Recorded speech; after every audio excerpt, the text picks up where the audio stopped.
Hello, everyone. Welcome to Snap Take. This is Glazer of Snap Judgments, the official podcast of Marvel Snap Zone. Today, we've got four decks for you. I'm recording this a day early, and I'm making it free to everyone on the Patreon. So make sure you check out the Patreon, even if you don't want to participate. Joining can get you some free early access stuff and some extra goodies. We are also doing another giveaway. Every giveaway from last Tuesday to this coming Tuesday carries a chance for a season pass, 2 premium mystery variants, 500 credits times 4. All you have to do is subscribe, and later on this video, I will tell you what to comment. You comment that in the description to this video, and you are entered to win as long as you're subbed. So if you're interested in any of these, please check it out. Also worth noting, the single video that has the most comments is the one that gets the season pass. If you want to see gameplay from these decks, check out the Stream Team.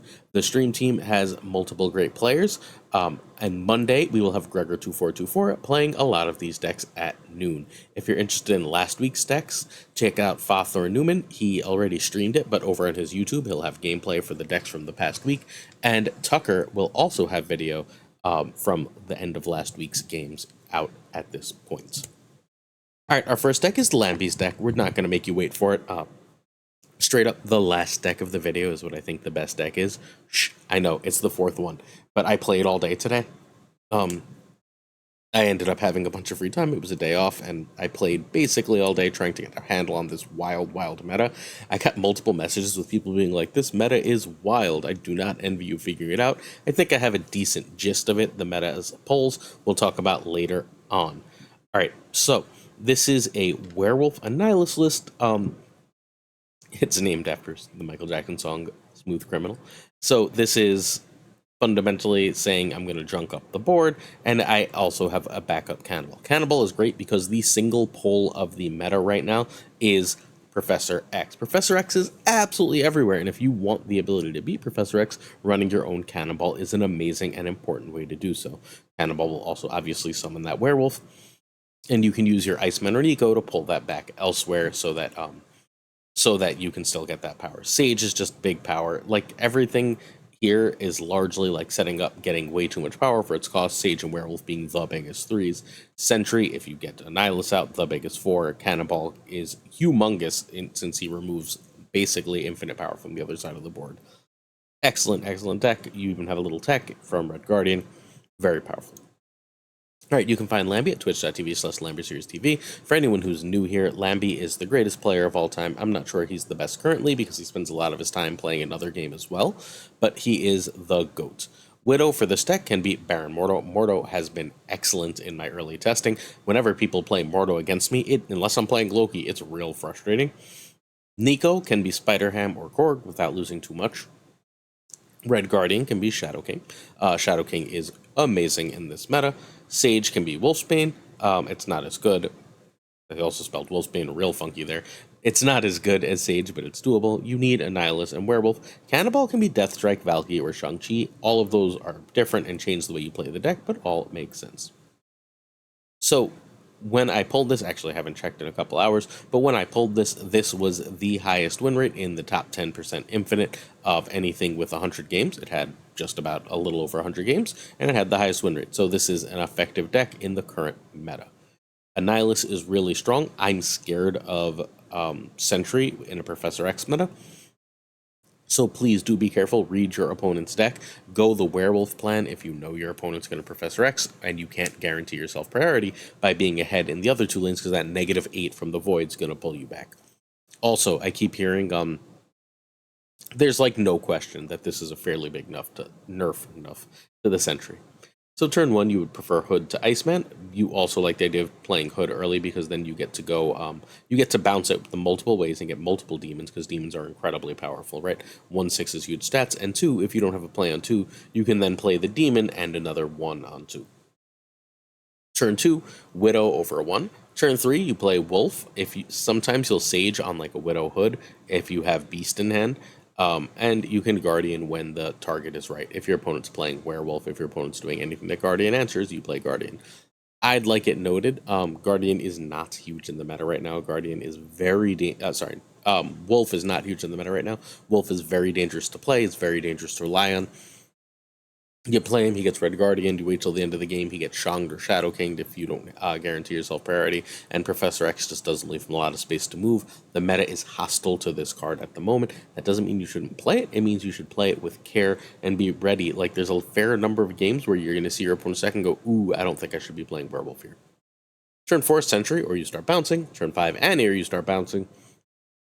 And turn 6, Cannonball, plus usually a demon, or a bunch of cheap stuff. This is one last look at the deck. Again, this deck is wildly effective, not easy to play, but very, very, very powerful. Please hit that sub button. We bring you more Marvel Snap content than everyone. This is our first video of this week, but we did 8 videos last week, not counting the 3 shorts we did. We do every bundle review as a short to make sure that anyone who's interested in the bundles can find those. Like if a bundle comes out, make sure you click the shorts tab on my page. We do at least 3 decks every single weekday, and sometimes on weekends we'll do like a special video where we'll like go over other things. We released a 2.5 freaking hour podcast yesterday, ranking every card, like from best to worst, every card released in the year 2024. More Marvel Snap content than everyone and anyone. If you're already subbed though, hit like, comment, watch as long as you can. It really helps us out. All right, Tater plus 3K Namora. Darth Tater is, one of our friends, one of our patrons, $10 Patreon, thank you, Tater, has cracked the difference in making the Namora decks work. I played this list a lot. All I did was I changed one card. I took out White Widow, and I added Ravonna because I wanted the extra ability. This deck, if your opponent has Magneto, can have problems, but like if your opponent's not running Magneto or Cosmo, like you should have a very, like, this is just really, really strong. You can occasionally get junked up, but Odin's a really good counter to goblins and other such bullshit. You just get a ton of power on the board with this. This is really solid into all those Professor X's anywhere, because a Wong Ironheart Odin tends to handle that noise real easy. You just have a lot of ways to win here. Namora is also very good, but whatever. All right. Check out our Patreon. Our Patreon has some of the coolest people that have really original brews. This deck is very similar to Safety's the One Piece that we covered earlier. Safety is running Echo, and then Safety took one look at this and went, oh no, and Safety is running Ravonna, and then Safety took one look at this and went, oh no, Sage needs to be Doom. That's so much better. I'll explain why when we get to the turn by turn. So, Mordo can be Widow here. Jeff can be Colossus. Either may want to be Ravonna. As in, either definitely wants to be Ravonna, excuse me. Sage can be Doom. I know that's a weird change, but it's the only one you got. Nocturne can be Polaris or Captain Marvel. Iron Lad can be the Jubilee or Ms. Marvel. And this is specifically made for Namora. Don't play without Namora. All right. So, this is like the regular play line. I'm also going to tell you the like cool special play line. This is like Safety hit like rank 60 with his version of this. Tater has climbed into the top 1,000 with this deck. This is a real deck, like at the top of it. So turn 1, Nightcrawler. Turn 2, Jeff is better than Widow. Ravonna is better than either. Turn 3, Nocturne is better than Ironheart, is more or less equal to Wolfsbane or Sage. The other play line is you drop Ironheart, Wolfsbane, or Sage alone in a lane. Good. You get Nightcrawler and Jeff in 2 different lanes, and then you go Wolfsbane and Sage. Now, what you want to do is you want to then Wong on that Ironheart, Wolfsbane, or Sage. Then you can just drop White Tiger or Namora, right? Then you drop Odin. Your Wolfsbane and Sage are going to get stupidly huge because they're getting all the Odin triggers, and that wins that lane. And then you're adding like 30 power with Namora and 30 power with Tigers to the other lanes. It's real nice. It's really hard to beat if the combo goes off. But like, honestly, just Odin and White Tiger is a reasonable amount of power, especially there are games where if you had Ravonna, you can go White Tiger into Namora, into Odin, and that's just silly. It's just silly. It's so much power. This deck is very cool, and I strongly urge you to check it out. Should you buy Namora for this? Nope. I think Namora is going to end up being a skip. I'll do my final review Monday, as I always do. But this is the Namora deck. I don't think there is another, or there isn't another that's more than like 2 or 3 cards away from this. All right. Next up, we're not even taking a break. We're just going to the next deck. It's Anature. Our friend Ika is back with Anature. This is one of the most successful decks ever here on this channel. It's basically a Werewolf Annihilus deck, much like the Lambie one earlier, but this one runs different tech, and it runs the Black Bolt Stature combo. It's a similar enough deck, but this deck was such a big deal on the channel when it first came out. A ton of people. I think more people might have hit Infinite with this than anyone else, and people were climbing with it like crazy. You can find Ika at twitter.com/Ika's show _ between it. It's also Ika _MTS on Twitch, but Ika's in the process of a move, and I haven't seen him streaming yet. I want to fit Nocturne in this list. I think Nocturne is just the best in slot 3. Annie and Werewolf are both needed for this specific version. This version came back because Werewolf got better. Nico can be Spider-Ham or Iceman without losing a terrible amount. Widow can be either of those, or you can try Baron Mordo. And Jeff can be just Nightcrawler. And then you're good. So turn 1 is Hood. Turn 2, Jeff is better than Widow, is way better than Scarlet Witch. You'd much rather try and save Scarlet Witch for later. The second pull of the meta that I've been waiting to talk to you about since I got here is there is a crazy, crazy amount of magic. That's why I'm running basically in almost every deck. I'm running occasional idiot decks, right? I'm running basically Scarlet Witch or Nocturne in almost all of my decks because I feel like I need to be able to answer those Limbos, or I just sort of die to them. One of the best ways to steal cubes right now is to do that. So I started today at like 450 or so, and then I fell to like 850, and then I'm going to bed at like 570 or something. So I climbed almost all the way back, and then I realized, oh my god, it's getting late, and we're going to, well, okay, so spoiler. I'm recording this on Friday night because Saturday, when I'd usually record this, we're going to a water park with my son, and then we're going to spend the night at a hotel just to so we don't have to drive home after we're exhausted after a long day. So I can't record it then. So, and I know I'm not going to play tomorrow, so I got that extra gaming in today, and I know when I get home I'm going to be lower rank again, so I'll have to reclimb, whatever. I don't think I'm going to have time to climb to top 100, but if my rank stays higher, then, well, I will have an easier climb next season, or 2 seasons, honestly, July, when I'll have way more time. Sorry about that. All right, so turn 3 is Werewolf over a 2. That was such an aside. Wolf over a 2. Turn 4 is Sentry or 2/2s. And again, remember to be careful with your Sentry in Professor X line. Turn 5, Annie or Black Bolt. Again, if you're not playing Sentry, though if you are playing Hood, Annie still represents a 9 power play. It still can be worth it. There's a lot of games where you're just going to go the Black Bolt play line. And remember, Professor X will be coming this turn. Think about where you Black Bolt. And then turn 6 is Annie and a 1 if you got that Sentry and there wasn't a Professor X match. Or you can play a bunch of cheap stuff. Or Shadow King or Scarlet Witch plus Enchantress. Cool. This list is very strong, very cool. Again, Shadow King is excellent in the meta right now. I'm still seeing Angela and Elsa all over the place. They're not as...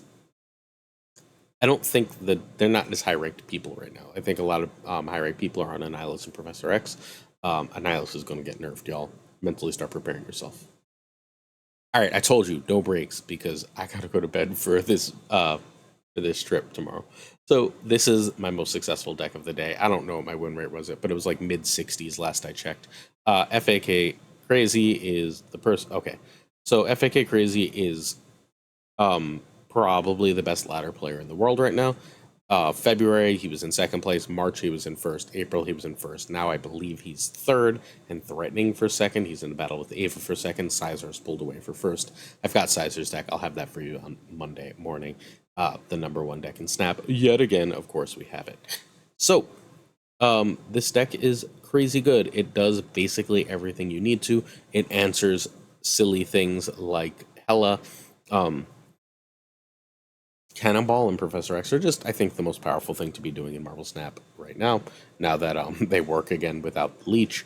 So I would also expect Cannonball to lose a power or two sometime going forward. You get a ton of power with the Hope, Elsa, Angela nonsense, and then you just sort of go to town. I thought Hope was super duper needed. I'm not sure. Mobius is also very not needed. So this is just a really expensive deck. You can find Crazy on Twitter at CrazyMSnap, but it's still a really expensive deck, whether you go check out Crazy or not. You can replace Cannonball or Alioth with Red Hulk, but I think you need one of the two. They serve fairly similar roles for this list. You can also try Magneto, I guess. Nocturne and Mobius can be Shadow King, Red Guardian, and Luke Cage. I don't super hate the idea of changing Hope Summers. She can be really good, but I don't hate it. Just I think Hope could change as well. Although, if you're changing Hope, you actually need to own Nocturne, I think. Nocturne being able to move is part of the flexibility of the list. You need, sorry, wrong way. You need Jeff without any question because of Professor X. It's game winning. You need Kitty because otherwise Angela doesn't work. Elsa is more important than Hope. Hope is great. I play Hope before Elsa if I have both, but I'd rather get Elsa. If I could only draw or keep one, it would easily be Elsa. All right. Crazy is dominant right now. I think in the past few hours, Crazy fell to 3 from 2. So turn 1, Kitty over Nightcrawler. Turn 2, Angela over Jeff. Turn 3, Hope over Elsa over Mobius, which is more or less equal to Nocturne. You need to read the board. If you recognize your opponent's playing a Sarah deck, W released a really cool Sarah deck that we're also going to talk about tomorrow. I had like 9 decks today, so W gets to wait because, well, you can play a Sarah deck, right? Like, the Sarah deck is like Werewolf, tech cards, right? You can handle that. Turn 4 is, generally speaking, a 3+1. If it's Elsa, then you want to fill that lane, right? Like, I'll play, you want to fill that lane by going, if it's Hope, you want to fill that lane by going Elsa plus Kitty or Elsa plus Nightcrawler. Should it be Nightcrawler or Kitty at that point? It depends. Are you going to be able to play another card on there so that you can get Kitty out with your 6 if you need to play a 6 at the end of the game? If so, then it's not. Then it's Kitty. If not, then it's Nightcrawler. All right. Turn 5 is Vision and a 1, which is just silly, or Professor X, or 3 plus 2 and 3. Turn 6 is Alioth or Cannonball plus Kitty Pryde, and then you win. Enjoy your win. It's a good win. It's easy to decide whether you want priority or not with this deck. Spoiler, you usually want priority when you're going to Alioth, and you do not want priority when you're planning on cannonballing. And then you win. The end. That's it. This list is not super complicated. It is super duper great, though. This is, again, my most successful deck outside of, like, we talked about it actually in Tuesday's video, the new card video, when we talked about Scar. I'm playing the Zemo Idiots, which is apparently a Regis Kilbin of all people deck. No offense to Regis. Regis is great, just not usually top of the meta where my brain goes.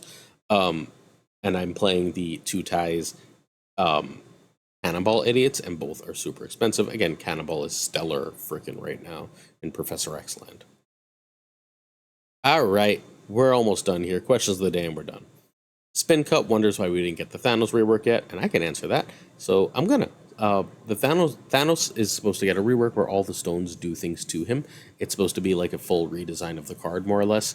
And then Thanos, you're gonna want to play Thanos at the end of this game because the stones are gonna do things to make him really powerful.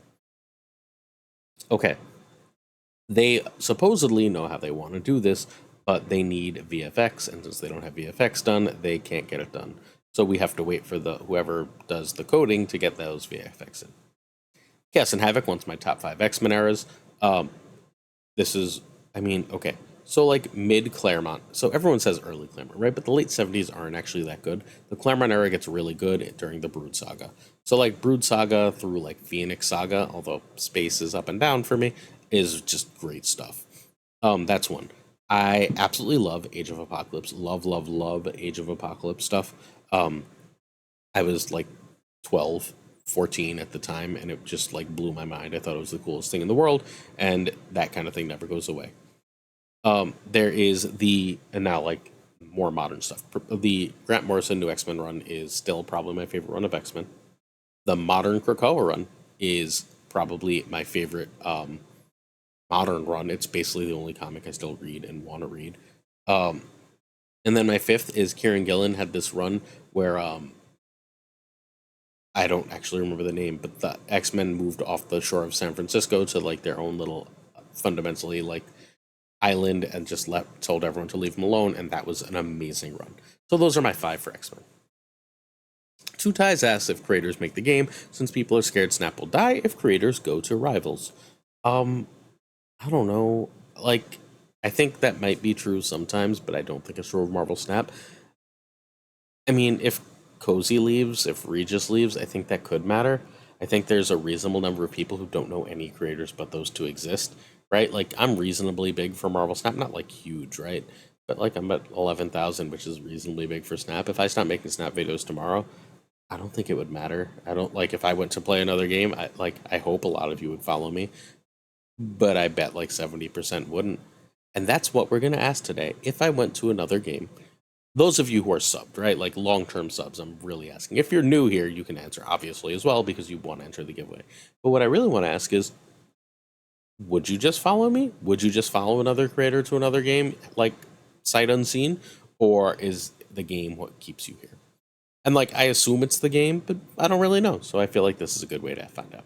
All right, Pyrophros wants my favorite Daredevil run, and there's two that are incredible. There's the obviously Frank Miller run that everyone just sort of spoofed for like 10 million years. Like every Daredevil run was just doing that run, except Anacenti, which was very good and is my second favorite. And Frank Miller lost his mind, but that doesn't make the run less amazing.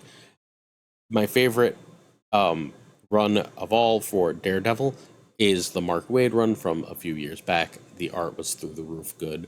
It had a really different tone. I greatly enjoyed that run, and I'm probably going to reread it on Unlimited soon. I'm rereading Exiles, and it's very hit and miss. If you'd like your questions read out in tomorrow's video, please leave some in the comments.